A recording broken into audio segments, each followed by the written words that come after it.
Salut, ici Pauline. Aujourd'hui, je vous retrouve pour une nouvelle vidéo. Il s'agira d'une vidéo où je vous montre les palettes que je n'achèterai jamais.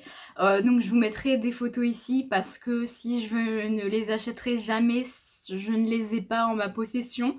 Voilà, j'ai fait un sublime make-up de tous les jours pour aller faire les courses, pour aller visiter mamie.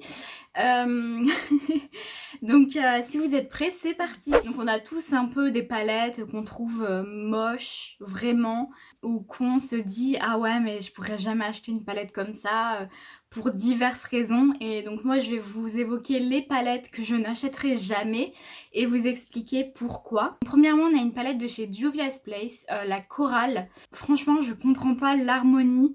Ce qu'ils ont voulu faire, il y a des teintes corail quoi, un peu rose orangé avec du gris. Je sais pas, cette palette elle m'a toujours repoussée, mais vraiment repoussée quoi. Je la trouve pas belle. Je saurais pas quel make-up faire avec. Je trouve que mélanger du gris avec du corail, ça n'a aucun sens. Je sais pas ce que vous en pensez vous, mais moi je me dis pourquoi? J'ai un peu ouvert la fenêtre, je suis désolée si vous entendez des bruits de travaux, mes voisins ils font des travaux le dimanche matin. Bref, comme s'il n'y avait pas d'autres moments pour le faire. mais ouais, cette palette, je sais pas, elle m'attire vraiment pas du tout du tout. Ensuite, on en a deux de la marque de Mitchell, donc Made by Mitchell. J'ai jamais regardé ses vidéos, il me semble qu'il fait des vidéos, j'ai jamais regardé ses vidéos. Ces grandes palettes, la Fit on the Ground et la Aid in the Clouds, je sais pas. En fait, je crois qu'il a voulu refaire un peu à sa sauce les palettes arc-en-ciel. Mais je sais pas si c'est le fond de la palette ou si c'est le fait que c'est très très mal rangé. Mais ces palettes, pareil, ça me repousse. Ok, il y a 2-3 couleurs que je trouve très intéressantes. Mais je me dis quand je les regarde, qu'est-ce que je pourrais faire comme make-up avec? C'est super mal rangé, on s'y retrouve pas. Euh, je sais pas ce que vous en pensez, mais moi quand les palettes sont très très mal rangées, je suis là, ça me bloque en fait. J'ai besoin en fait que une palette soit très visuelle, donc que les fards soient très très bien rangés par famille de couleurs en fait. Moi sinon j'y arrive pas. Ensuite on va passer à une palette que beaucoup de monde a aimé. Il s'agit de la Sultry de chez Anastasia Beverly Hills. Donc je pense que vous la connaissez, on peut pas passer à côté. Donc il s'agit de la palette à ton froid de chez Anastasia. En fait, moi j'ai découvert que je détestais les tons froids dans les marrons. Je sais pas, j'aime pas du tout ça. Sur moi, je pense que ça m'irait pas du tout. Et même dans une palette, je trouve ça vraiment pas beau. J'aime pas du tout. Après, je peux comprendre que beaucoup de monde adore ces tons-là parce que ça fait très soirée. C'est assez discret. C'est plus discret en fait que les tons chauds dans les marrons. Mais moi je préfère les tons chauds en fait que les tons froids. Dans la même catégorie on a la... comment elle s'appelle? La Colourpop Stone Cold Fox. J'ai mon petit carnet en dessous, j'arrive pas à me relire. Donc ouais, déjà je trouve la palette trop grande. Donc comme d'habitude chez Colourpop, on a plusieurs palettes, on a plusieurs fards qui se répètent. Voilà, j'aime pas du tout ces palettes. Quand je les vois, je me dis ah et tout, enfin trop moche et tout. Et ouais, enfin, je sais pas, j'ai des palettes qui me repoussent comme ça et elles en font partie. J'aime pas du tout en fait les tons froids. Et ces palettes, je les achèterai vraiment jamais. Ensuite, j'ai deux marques que j'achèterai jamais déjà par rapport à leur prix. Je pense que vous vous doutez desquelles je parle. Donc premièrement, la marque Pat McGrath. Pourquoi? Pourquoi faire des palettes aussi chères? Attendez, j'ai noté. Pour 10 fards, on en a pour 125 €. Pour 4 fards, on en a pour 70 €.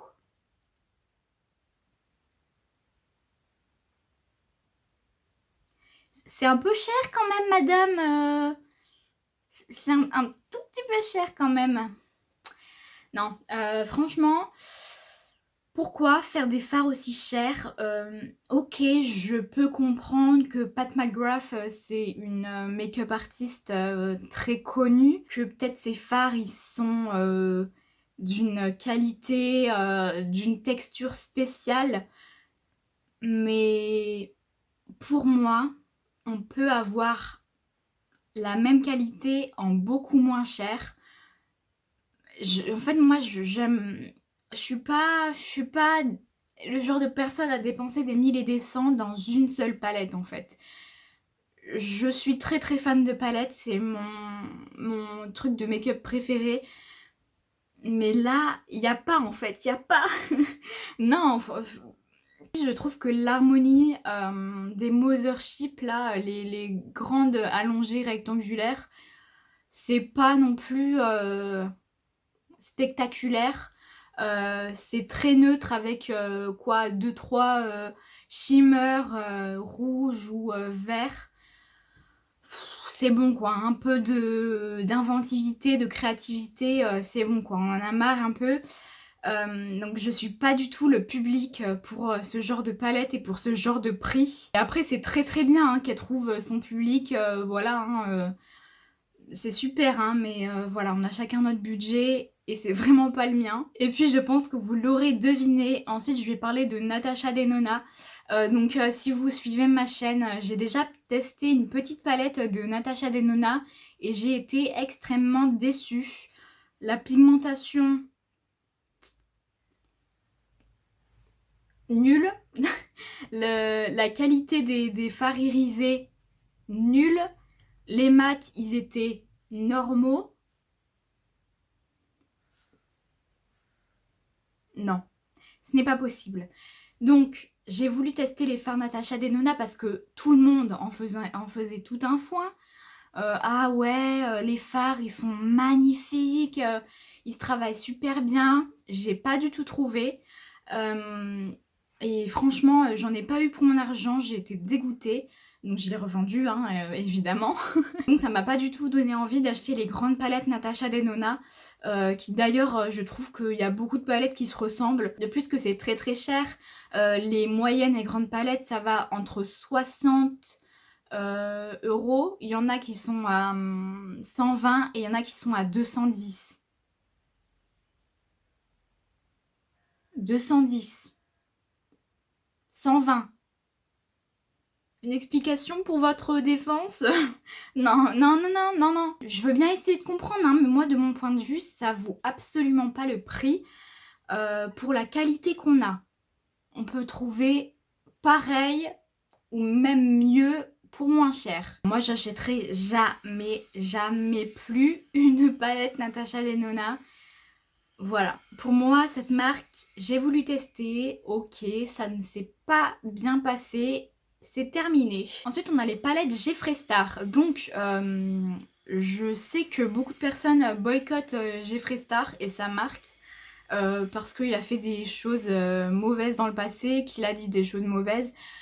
Moi, voilà, je pose ça là, je parle de sa marque, ok? Donc,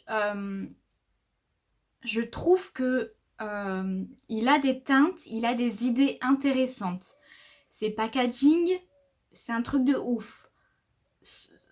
On peut pas nier que ses packaging, c'est une dinguerie. On trouve ça nulle part ailleurs. Ok, c'est peut-être difficile à ranger, à stocker, mais ça fait un très très bel objet. Il a des teintes intéressantes. Je n'ai jamais testé sa qualité. J'ai déjà swatché en magasin la palette Blue Blood. Et vraiment, c'était incroyable, la pigmentation. Mais j'ai jamais travaillé les fards. Donc, je vais vous dire ça d'un avis extérieur en quelque sorte. Quand je regarde ces palettes, en fait, je me dis, mais comment je vais pouvoir faire un make-up avec cette teinte et cette teinte-là? Comment je vais pouvoir blender cette teinte?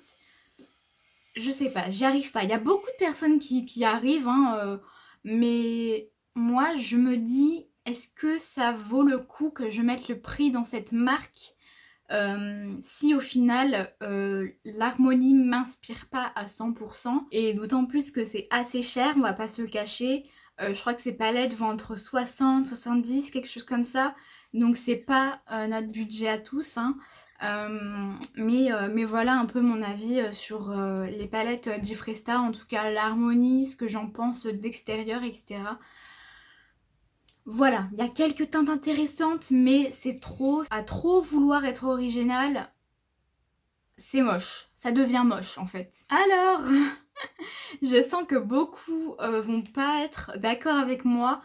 Mais là, je vais vous parler de 3 marques qui, pour moi, ne méritent pas forcément leur succès actuel.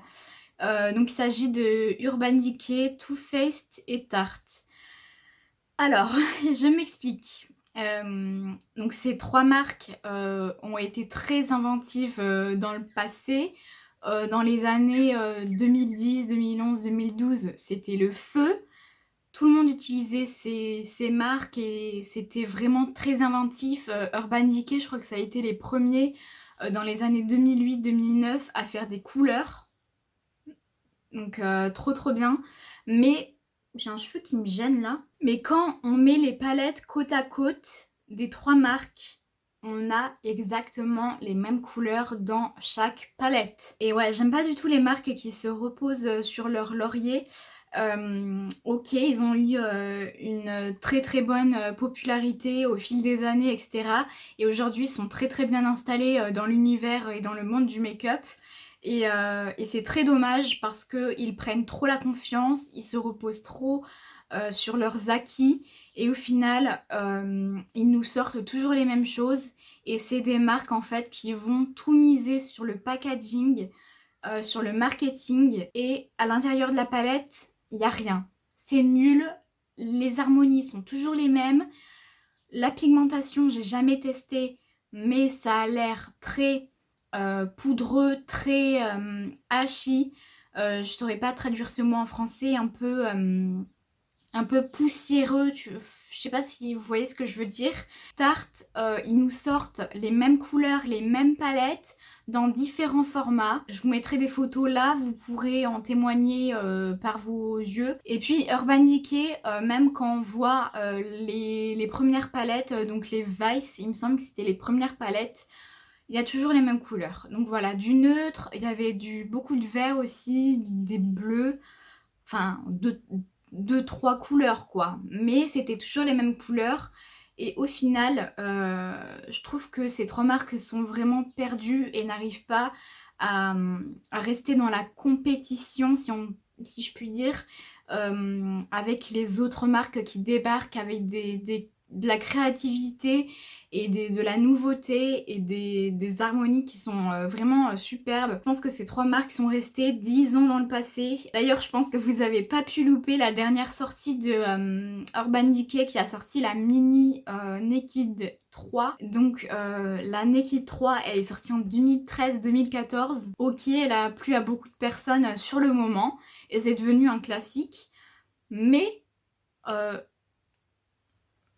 pourquoi en 2021 ils se sont dit Michel, j'ai une idée de fou. On va sortir la mini palette d'une palette qu'on a sortie il y a 10 ans. Ça va être un carton. mais non, non, non, non, y a pas, personne veut de cette palette, personne, franchement. D'ailleurs, je pense que Urban Decay devrait lâcher le concept des naked parce que c'est bon, on en a assez. Ok, c'était très bien il y a 10 ans, mais là, on veut du renouveau. Surtout, Urban Decay, ils sont capables de sortir des harmonies qui sont superbes. D'ailleurs, la collection avec Prince, la Born to Run, vraiment, elles étaient vraiment trop trop bien. Mais là, les Naked, faut lâcher les gars, hein, c'est bon. C'est bon. Donc voilà, je vais pas m'étendre sur le sujet. Voilà ce que je pense de ces marques. Je pense que beaucoup ne vont pas être d'accord avec moi, mais n'hésitez pas à me dire ce que vous en pensez, hein. Moi, je comprends très très bien que des gens puissent aimer ce genre de palette Voilà, c'est simple, voilà, pour la vie de tous les jours, voilà. Moi, ma vie de tous les jours, c'est ça. Donc voilà pourquoi j'aime pas forcément Too Faced ou Tarte. Ensuite, les palettes luxe. Voilà. Genre les palettes luxe, Charlotte Tilbury, Dior, Guerlain. Non, Guerlain, ils font du make-up, je sais plus. Il y avait quoi, Lancôme, tous les trucs comme ça en fait de marques de luxe. Voilà. C'est très très cher pour ce que c'est, pour la pigmentation que c'est, pour la qualité que c'est. Peut-être que je suis pas la cible, je suis sûre que je suis pas la cible hein, d'ailleurs, parce que déjà d'un point de vue prix, c'est pas du tout mes prix. Pour 4 fards, on en a pour 50-60 euros, non merci. Et puis je pense que ces marques sont plutôt adressées à des personnes plus matures, genre dans la 40, 50, soixantaine, vous voyez ce que je veux dire? Donc voilà, mais j'aime pas du tout ces palettes, je trouve qu'il n'y a aucune inventivité. Voilà, et c'est très très cher pour ce que c'est. Et puis ensuite, les dernières sorties Révolution, je sais pas ce que vous en pensez, mais moi, j'aime pas du tout. J'aime pas du tout. Franchement, au début où j'ai commencé le make-up, j'achetais tout, quasiment toutes les sorties palettes Révolution, même si j'en avais pas besoin. J'aimais énormément, mais là, enfin ça fait quelques temps que j'ai vraiment pas acheté une palette Révolution. Leur dernière collection, déjà ils en sortent toutes les 2 semaines. Alors eux ils vont rivaliser avec Colourpop. Mais ouais, la collection Soft, la collection Bratz, je, je les trouve vraiment pas belles quoi. Vraiment, vraiment pas du tout à mon goût. C'est vu et revu. Et puis la qualité Révolution dans les palettes, ben soit c'est le pactole ou soit c'est vraiment trop nul. Je suis pas emballée du tout. Par contre, la dernière de XX Révolution, la verte un peu violette avec quelques teintes de bleu, elle est vraiment trop jolie. Mais pareil, je saurais pas faire un make-up avec parce qu'il y a des teintes qui vont n'importe où, c'est all over the place, comme on dit. Je sais pas ce qu'ils font en ce moment, mais j'ai l'impression qu'ils veulent sortir toujours plus. Et ouais, enfin, le make-up, il faut toujours sortir, et au final, et surtout chez Révolution, j'ai l'impression qu'ils donnent pas le temps aux collections de se faire un nom, de se faire tester. Et au final, ça peut pas devenir des classiques parce que les gens n'ont pas le temps de les tester ou d'en parler. Donc c'est vraiment dommage et je trouve que ça joue vraiment pas en leur faveur en fait. Donc ouais, c'est vraiment dommage. Donc voilà les quelques palettes et marques que je n'achèterai jamais. Ma mère me dit ne jamais dire jamais, hein, mais je lui dis non, non. Non merci, j'en veux pas. J'espère que la vidéo vous aura plu. N'hésitez pas à me dire ce que vous en avez pensé dans les commentaires. Et si vous n'êtes pas d'accord avec moi, bah, libre à vous de me mettre un commentaire également. De toute façon, chacun son avis. Et je serai vraiment ravie de toute façon de vous le dire. Donc voilà, on se retrouve mardi prochain pour une nouvelle vidéo. Et en attendant, salut!